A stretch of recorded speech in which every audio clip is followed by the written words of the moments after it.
네, 어제 이재명 대표의 대장동 재판이 한 달여 만에 재개된 가운데 이 대표 건강상의 이유로 오전에는 대장동 재판에 출석을 했다가 오후에 건강상의 이유로 퇴정을 했습니다. 네, 관련 내용 이주아 변호사, 강전의 변호사와 함께 자세히 짚어보겠습니다. 안녕하세요. 네, 안녕하십니까. 반갑습니다.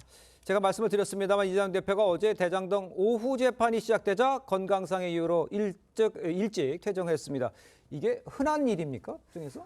일반 국민의 입장에서는 전혀 있을 수 없는 일이죠. 특히 예. 어저께 오전 재판은 출석을 하고 오후에 갑작스럽게 재판부에 퇴정 요청을 한 것으로 밝혀졌는데요. 네. 그것을 보면은 기존에 이재명 대표 측에서 어떠한 병원 진단서라든지 이런 공식적인 서류는 제출한 것이 없어 보입니다. 네. 어제 재판은 대장동 의혹에 대한 부분이었는데요. 어제 이전에 12일에 이미 공판 준비 기일을 했었습니다.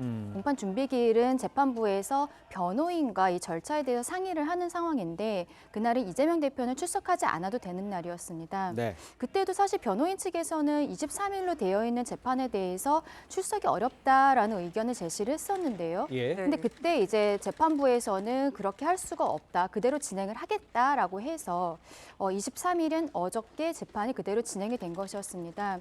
이렇게 계속적으로 미루려는 변호인의 의견이 있었기 때문에 일각에서는 재판을 고의로 지연시키려는 의혹이 좀 있었던 부분이 있거든요. 예. 그래서 어제 출석을 했던 것이 아닌가라는 생각도 좀 드는 부분입니다. 네, 또 검찰이 이재명 대표 퇴정에 이 불편한 기색을 보이기도 했다는데 예. 변호사님은 어떻게 보세요? 네. 기본적으로 형사소송법상 피고인은 재정 의무가 있습니다. 재판에 출석을 해야 될 의무이자 권리가 있는 것인데요. 네. 이런 부분을 검찰이 지적을 한 것 같고요. 주지하다시피 사실 이재명 대표가 살인 미수 사건으로 치명상을 입고 입원까지 했던 것은 공지의 사실이 아닙니까? 그렇기 그렇죠. 때문에 건강상의 문제로 예. 어떤 재판부의 허가를 받고 오후에 진행된 증인신문 절차에서는 퇴정을 한 것 같은데요. 네. 네. 그렇다고 해서 재판이 지연되는 것은 아닙니다. 그리고 이거는 재판부 허가 사항이고 거기에 대해서 사실 검찰의 의견을 요구하지는 않는데 이례적으로 검찰이 그 의견을 밝힌 것이고요. 네네. 증인신문이 진행이 되면 공판기일은 연기가 되고요. 그대로 증인신문을 진행을 하고요. 예. 차회 공판기일에 변호인과 그리고 변호인은 계속 재정하면서 증인신문을 진행했을 것 아닙니까? 예. 네. 사후에 피고인이 같이 출석을 해서 그 증인신문 조서가 제대로 신문이 되는 것인지 증거로 사용할 만한 가치가 있는 것인지 증인신문 그 조사를 하기 때문에 예. 전혀 재판 지연에는 영향이 없다. 없는 것입니다. 아마 검찰은 원칙을 지적한 것 같습니다. 알겠습니다. 네. 자, 근데 이제 어제 대장동 재판에서 유동규 전 본부장이 나왔습니다. 대장동 개발 사업 초기부터 이재명 대표와 공모가 있었다. 이런 주장을 내놨다는 건데 좀 설명이 필요할 것 같아요. 네, 유동규 전 성남도시개발공사 공사. 본부장이 어저께 증인으로 출석해서 신문을 했습니다. 네. 여기에 있어서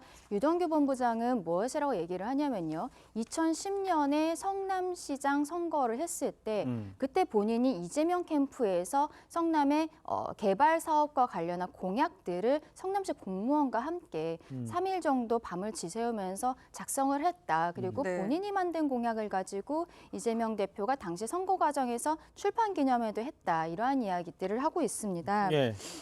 그리고 또 거기에 대한 진술의 신빙성을 사실은 보려면은 약간 구체적인 정황에 대한 이야기들도 하게 되거든요. 네네. 그러면서 어떠한 이야기를 했냐면 그때 공약을 같이 만들었던 성남시 공무원이 이후에 그 성남시장으로 이재명 대표가 당선이 되었음에도 불구하고 본인에게는 어떠한 자리를 제안하는 연락이 없다라고 하는 한탄이 있었다. 이러한 구체적인 진술도 어제 한 것으로 밝혀졌습니다. 그렇군요. 네. 이런 유동규 씨 주장에 대해 이재명 대표 측은 입장을 내놨습니까? 예, 일단 공약이라는 것은 정무직, 특히 선출직 공무원 입장에서 보았을 때는 공약 이행이라는 것은 굉장히 부담이 되고 국민과의 약속이기 때문에 중요한 사안입니다. 그리고 누구나 국회의원이든 지방자치단체장이든 단 한 사람의 의견을만 가지고 공약을 만들지는 않습니다. 더욱이 기사를 통해서 보도된 바에 의하면 지난번 있었던 증인신문 기일에서 유동규 전 본부장은 예. 실질적으로 현황 보고와 관련돼서 제대로 보충 질문에 대해서 답변을 하지 못한 사실을 인정을 했고 그 이후에 실무를 담당하는 팀장급이 직접 보고하라는 그런 명령에 따라서 실질적으로 직보를 하지 않았다라고도 합니다. 예. 그렇기 때문에 이런 유동규 전 본부장의 진술 내용은 사실 신빙성이 없다라고 지적하는 변호인의 그런 입장에 대해서는 저도 공감을 하는 바이고요. 네네. 그리고 공약 이행률을 보고 그리고 공약이라는 것은 공표가 되기 때문에 나중에 이런 내용을 유동규 전 본부장이 지적했거나 언급했다고 하더라도 그건 예. 사후에 지득한 정보일 가능성이 높다 그렇게 생각이 듭니다. 알겠습니다. 자, 두 분 말씀은 여기까지 듣겠습니다. 고맙습니다. 감사합니다. 감사합니다.